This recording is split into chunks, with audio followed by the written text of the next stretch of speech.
नमस्कार विद्यार्थी मित्रांनो, आज आपण इयत्ता 6वी सायन्स पाहणार आहोत. त्यामधला पहिला जो चॅप्टर आहे तुमचा तो आहे characteristics of living organisms.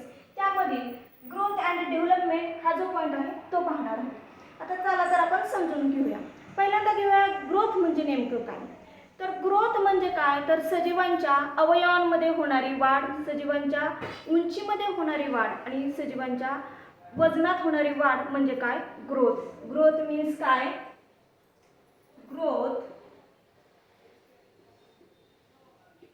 Growth म्हणजे काय, इंक्रीज इन हाईट,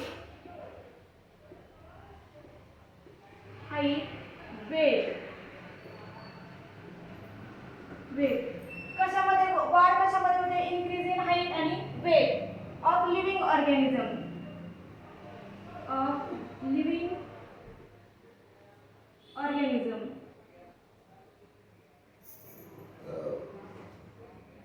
म्हणजे सजीवांच्या हाईटमध्ये आणि वजनामध्ये होणारी वाढ म्हणजे काय, त्याला ग्रोथ असं म्हटलं जातं. तुम्ही बघ, लहान मूल जन्मलेलं पाहिलं असेल बघा.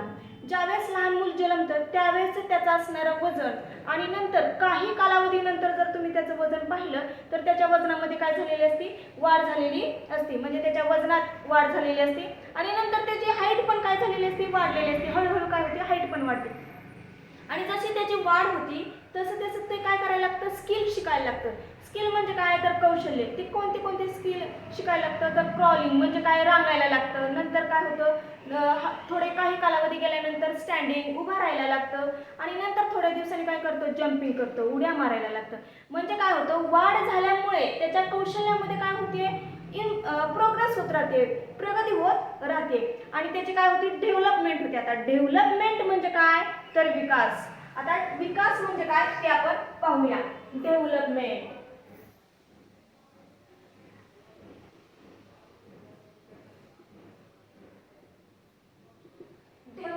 म्हणजे काय, तर विकास. आता हा विकास म्हणजे काय, तर प्रोग्रेस इन, बघा नीट ऐका, progress in intelligence, progress in skill and capacity of working म्हणजे काय, ऑफ लिव्हिंग ऑर्गॅनिझम. बघा परत एकदा सांगते. Development means progress in capacity of working, skill आणि इंटेलिजन्स म्हणजे तुमची जी कार्यक्षमता आहे, तुमची जी बुद्धिमत्ता आहे आणि तुमची जी कौशल्य आहे त्यांच्यामध्ये होणारी प्रोग्रेस, त्यांच्यामध्ये होणारी प्रगती म्हणजे काय आहे, डेव्हलपमेंट आहे. बघा, डेव्हलपमेंट मीन्स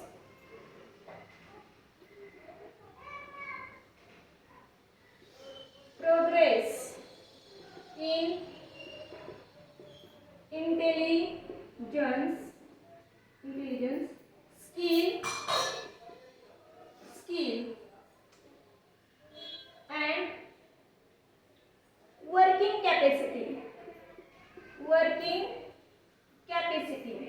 म्हणजे तुमची जी कार्य करण्याची क्षमता आहे त्याच्यामध्ये होणारी प्रगती म्हणजे काय आहे, डेव्हलपमेंट आहे. आता हे जे आहे, growth is a part of development. वाढ ही जी आहे ती विकासाचा एक भाग आहे.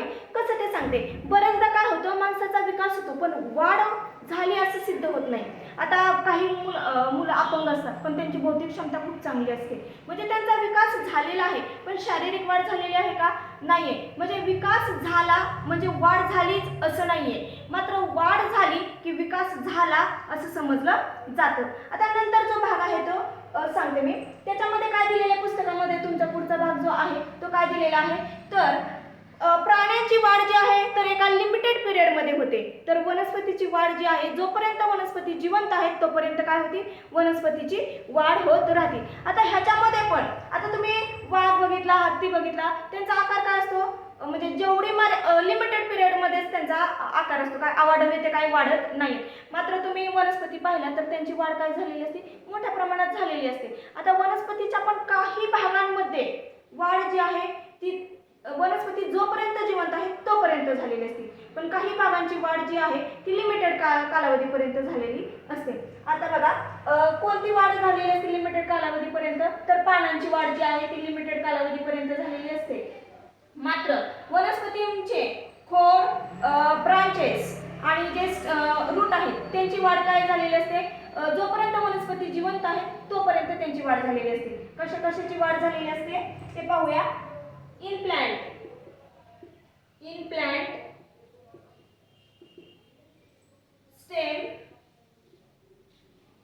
रूट आणि ब्रांचेस यांची जी वाढ आहे ती काय झालेली असते, जो कंटिन्युअसली होते. Continuous growth of stem, root and branches are continuous. इथे एक शब्द टाकावा लागेल मला. ग्रोथ ऑफ, एक minute, growth of stem, root, branches are continuous.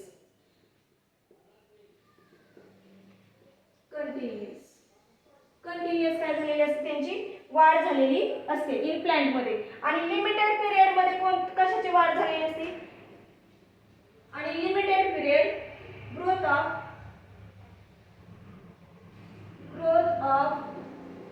leaves are limited period.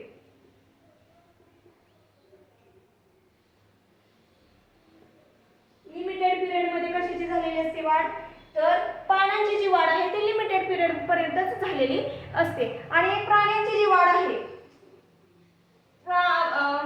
Growth of animal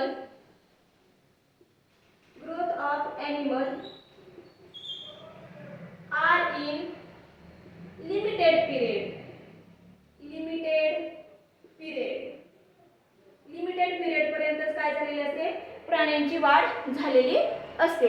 आता तुमच्या पुस्तकामध्ये पुढे एक उदाहरण सांगितलेलं आहे. ते असं सांगितलेलं आहे की आंबा, वड, पिंपळ आणि बांबू हे 4 वनस्पती दिलेले आहेत आणि त्यांचं वर्गीकरण करा म्हणून सांगितलेले की नेमकं कसं वर्गीकरण करायला असं त्यांनी तुम्हाला विचारलेलं आहे. आता जर तुम्ही वडाच्या झाडाचा आणि पिंपळाच्या झाडाचा जर विचार केला तर ती काय आहे, शतकानुशतके जगणारे झाड आहेत.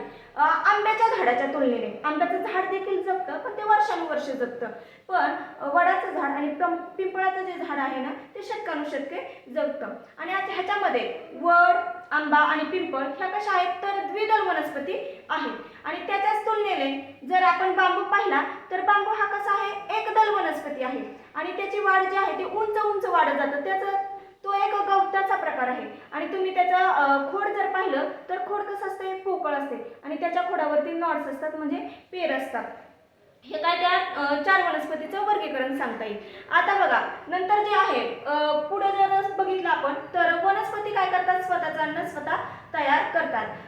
Plants produce their own foods by the photosynthesis but animals depends on plant. आता वनस्पती काय करतात, स्वतःचं अन्न स्वतः तयार करतात, मात्र प्राणी जे आहेत ते काय असतात, वनस्पतीवरती अवलंबून असतात. आता तुम्ही म्हणाल वाघ असतो का वनस्पतीवरती अवलंबून, तर इनडायरेक्टली वाघ देखील वनस्पतीवरती अवलंबून असतो.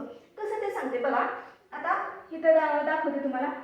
वाघ काय करतो, वाघ हा जो आहे तो काय करतो, हरिणाला खातो, बरोबर आहे. आणि हरिण काय करतं, हरिण जे आहे ते गवत खातो, बरोबर आहे. गवत ही काय एक वनस्पतीचे प्लांट आहे. हरिण काय करतं, गवत खातं आणि वाघ काय करतो, हरणाला खातो. म्हणजे इनडायरेक्टली काय होते, वाघ काय करतो, गवतावरतीच अवलंबून आहे. इनडायरेक्टली वाघ हा काय गवतावरतीच अवलंबून आहे. आणि जे आपण फूड घेतो, शरीर अन्न जे खातो आणि खाल्लेल्या अन्नामुळे आपली काय होते, वाढ होते. म्हणजेच वाढ हे काय आहे, कॅरेक्टरिस्टिक ऑफ लिव्हिंग ऑर्गॅनिझम्स. वाढ ही काय आहे, सजीवांचं लक्षण आहे. Intake of food resulting into the growth is a characteristic of living organism. ते काय आहे, सजीवांचं एक लक्षण आहे. आजच्या व्हिडिओमध्ये आपण एवढंच पाहणार आहोत. उर्वरित भाग जो आहे आपण तो पुढील व्हिडिओमध्ये पाहूया. पण त्यापूर्वी मी एक सुविचार सांगते तुम्हाला. श्रीमंत होण्यापेक्षा गुणवंत होण्याचा प्रयत्न करा. एक वेळेस तुम्ही श्रीमंत नाही जरी झालात तरीही चालेल, पण गुणवंत मात्र व्हा. दुसऱ्याला त्रास होईल अशी कोणतीच गोष्ट जीवनामध्ये करू नका. धन्यवाद.